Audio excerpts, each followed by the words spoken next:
Hello, welcome back to the barn.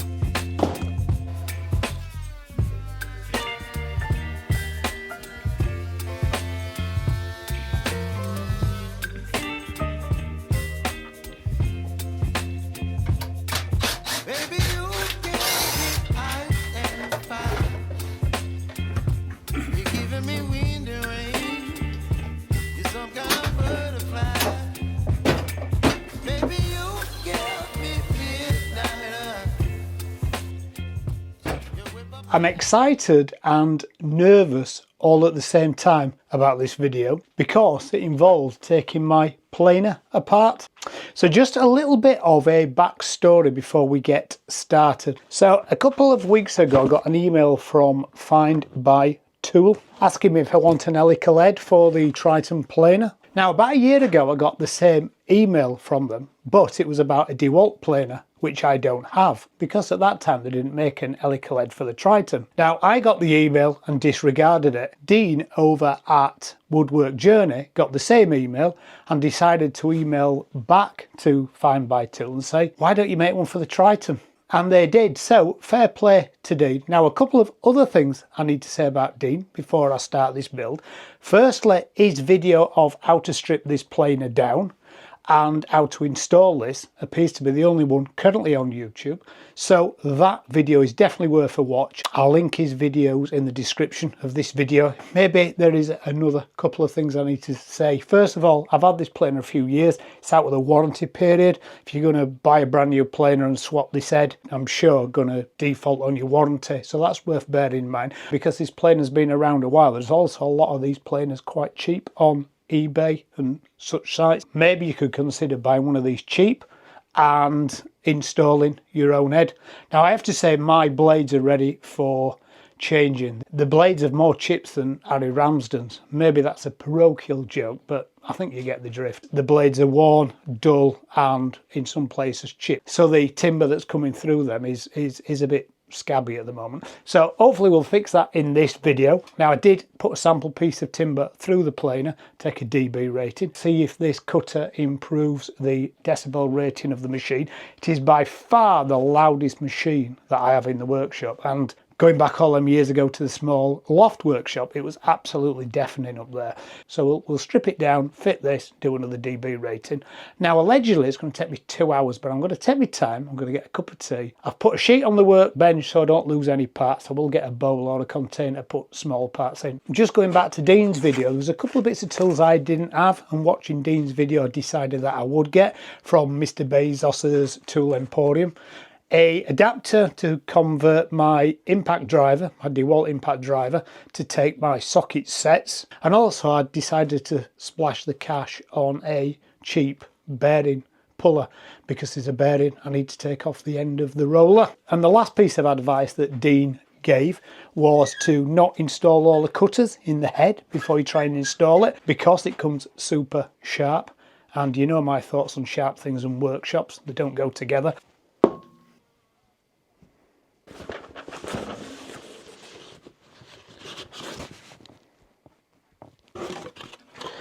Okay, so that's nicely packaged. We have 2 bearings and lots of little grub screws.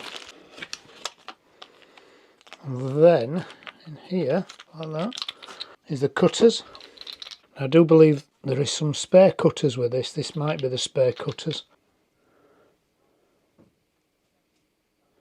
All extremely sharp, and a couple of Allen keys with the tech ends.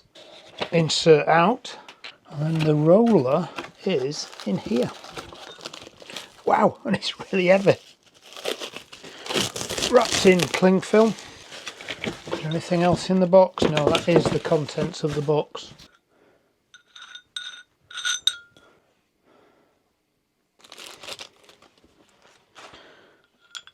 I guess one on there and one on there. Right, I'll have a look at that later in the process. You can clearly see where all the heads attach. That must be 2 or 3 kilos, that is really heavy. Okay, so to start with, let's go for the low hanging fruit, which are the dust port and the blade cover.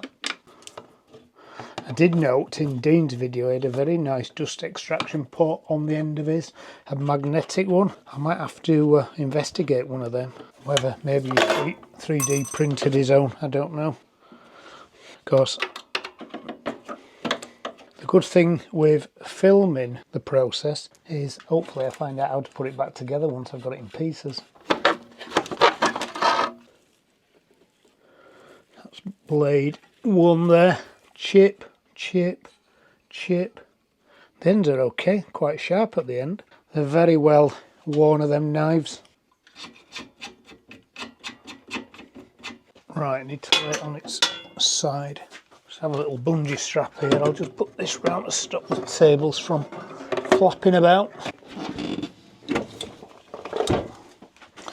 Now what I didn't appreciate until I saw Dean's video was that this roller here is sprung. The idea being, if your cutter is not planing parallel across the width of the board, you can just spring that back, give this a little rotate to change the height of the cutter head on from one side to the other. Right, so I need to take this off and then pull that out. So far, I don't want to tempt fate, but so far everything's unfastened very easily. I've not had to force anything. Like that. Okay, so just threading this off.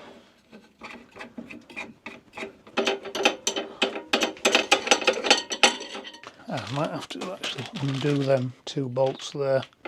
That's 3 Allen screws sizes we've used so far. This one's a 3mm. There we go. Kind of captive in there. Okay, so far so good. I'm running on solar power today. A week ago since I converted to solar power. So far so good. 36 degrees outside. It's a hot day today, so it's not a bad day to be hiding in here. I now need to get this off.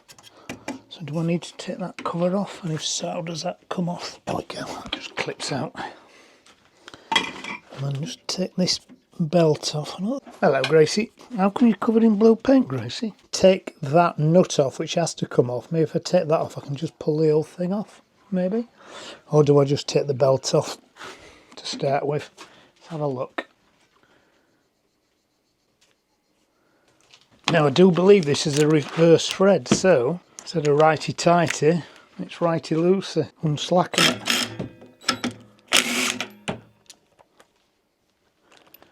There we go, straight off, no messing. It's a good piece of advice. Get yourself one of them little adapters if you have a socket set. Now, I think I'm going to have to work the belt off. Actually, I wonder whether I can just undo them 3 bolts and take the whole assembly out. Let's try that. Take these out. I've got to take these out anyway, so let's, before I try and force the belt off, let's just take this assembly off. And mindful when I do, this spring's going to spring out. No, that's not going to work. That's going to dig into the belt at that side anyway, so I can't take that one out. Take the spring out. With the spring out, it disengages the locking mechanism.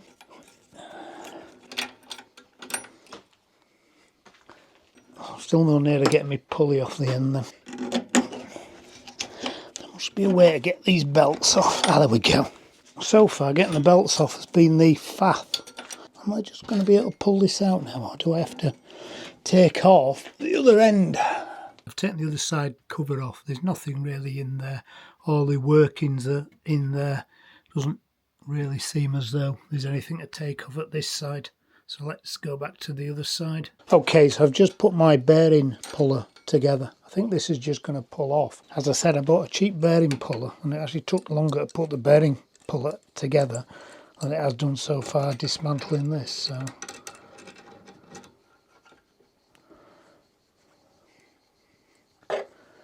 yeah, that looks to be coming off. That's good. There we go. I think that's off.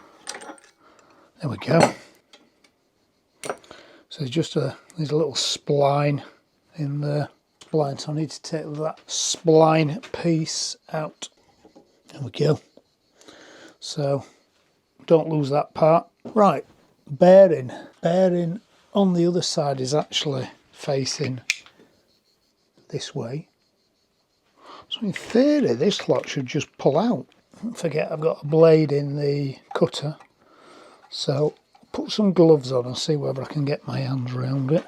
There's nothing else to take out, that is part of the casting, unless that's how I get it out, by pulling out, levering that out. Just see if that's feels leverable. And it does actually, it's a bit loose now, look. Can I just eke this out with this bracket? I think I can. It's coming. There we go, there we go. So I need to take this bearing off because I need this plate. That fits it.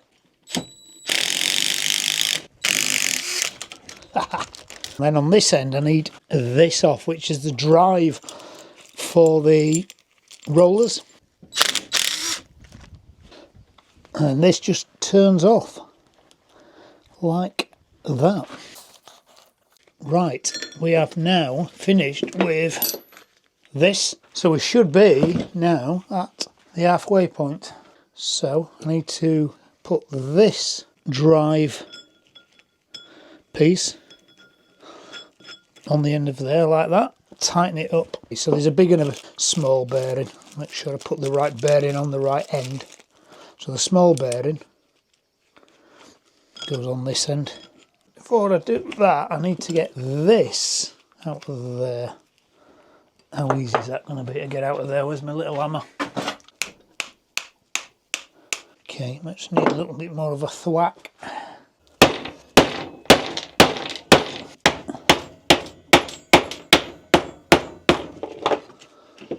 Definitely coming. I can see you trying. There we go. There we go. Hopefully getting that out of there with the glitch for the mission. Just put the new bearing in there now.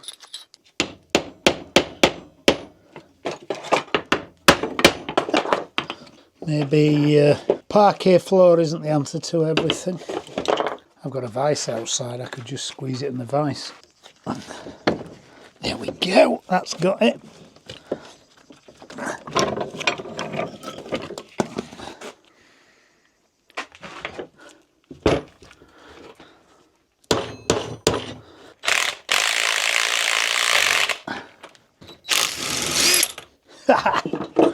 There we go. Put it on with the, hopefully that's in the right place then. We'll see. See if that's genius or madman. Or both.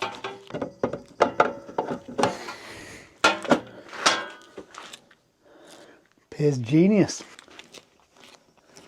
The cutter block rotating nice and freely. That bearing is in there. Turning that, the chains are slowly rotating on the feed roller side, so that's good. I just need to move that around. Fiddle it about till them holes line up like that, that's perfect. Right, we should be on his way to putting it back together. That's back in there, that goes on there. Goes in there.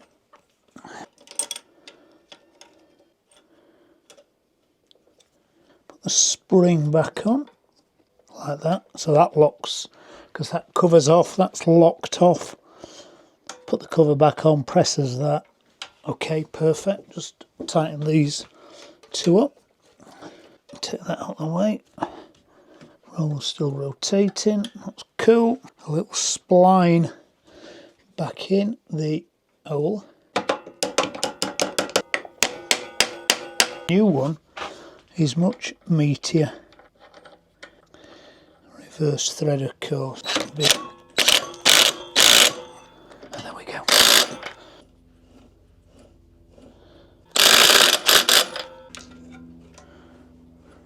Belt back on. Just drop that cover back on. Cannot stop that locking mechanism from engaging, so I can turn it properly. It's going, it's going. What would be the problem if I turned it on now?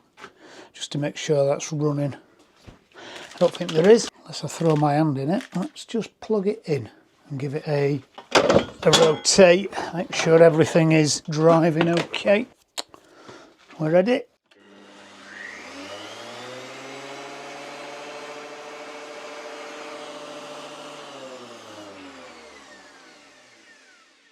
That sounds okay, that sounds balanced. I'm not too worried about anything of there.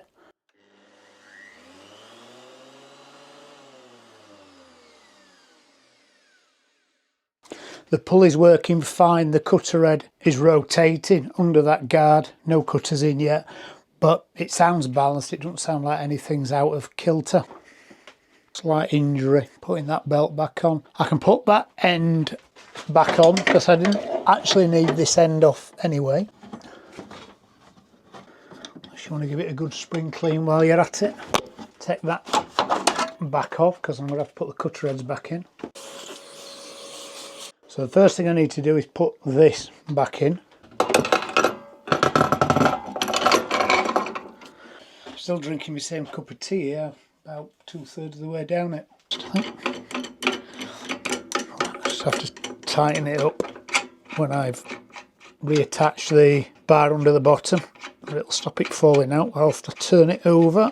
It's getting heavy again.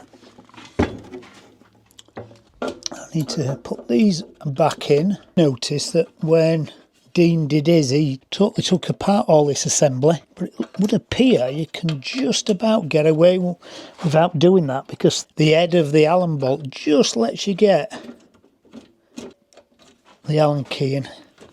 Kind of just have to tighten them up incrementally so you don't get it on an angle, or else that impedes your entry. That's tight. Right, put this little sprung thing back.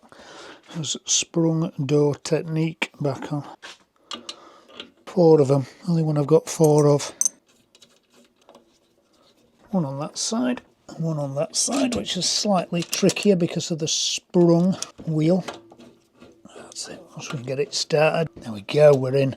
So once we do his first cut, we'll see whether we're cutting parallel. If not, we'll just have to tweak this wheel around and adjust it so we are.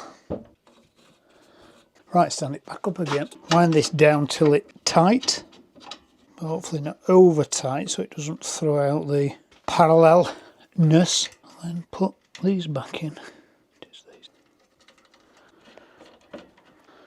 Right, put the end panel back on. You can see now why you shouldn't pick this up with these, because it's literally sat in with 3-4 millimeters.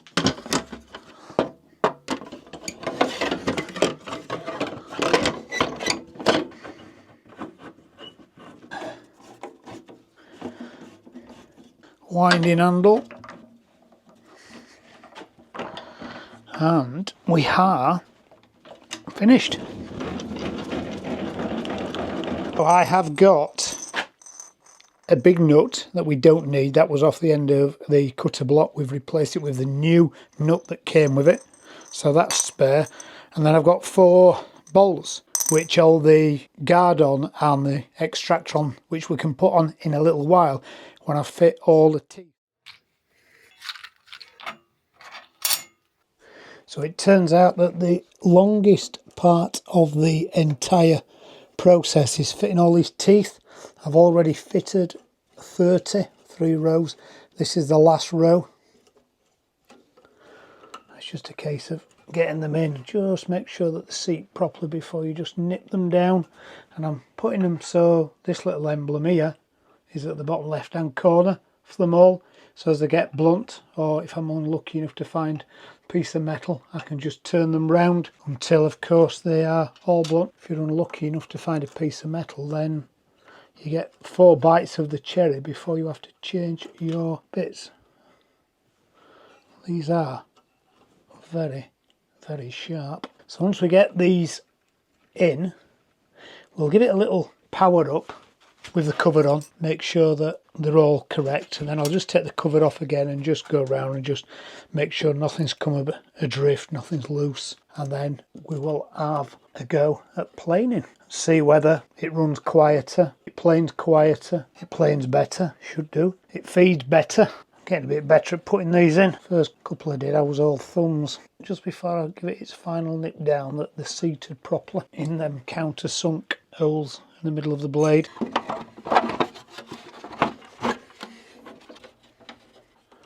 We'll give it a power up. Stand to one side just in case it decides to spit anything out. Not that I'm expecting it to spit anything out. Right, that's the cover on. Might as well put this on while we're at it. I suppose it does offer additional protection. And I think this has probably taken about 2 hours. It's 15:44. I can't remember what time it was when I started.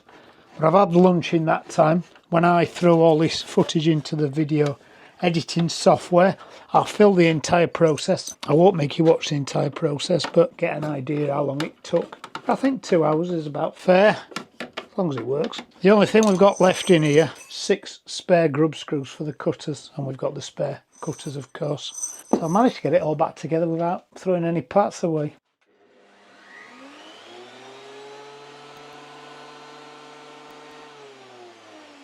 That's definitely quieter in idle running. Right, I'll fix it to the cart and we'll put some timber through it. And by the way, this cart that I'm putting it on, it's going to be the last time you see it. Next video, I'm going to be building a new cart.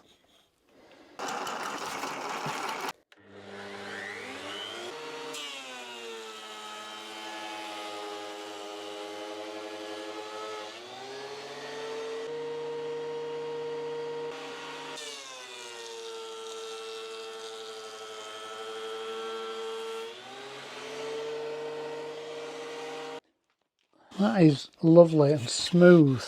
The chippings are totally different compared to a standard knife. Rather than coming out sort of elongated and slightly curled, they're just literally a little square, almost tiny squares. First time in ages I've got no chips in the blades, so I've got no ridges, which will be easy to sand up, of course. So it was definitely quieter. I tried to hop around this side to look at the dB meter and it seemed to say about 99. If I remember rightly, when we planed it at the beginning it was about 108. I think that's a success. I'm certainly glad I just went out and bought that little adapter for the socket set to impact driver. That was about €8-9 for me. Also that little puller, I think that was about €16. Thank you to FindBuyTool for sending me this. You'll find more information in the description of this video, links and some discount codes. And I'll catch you on the next video. See you later guys, bye.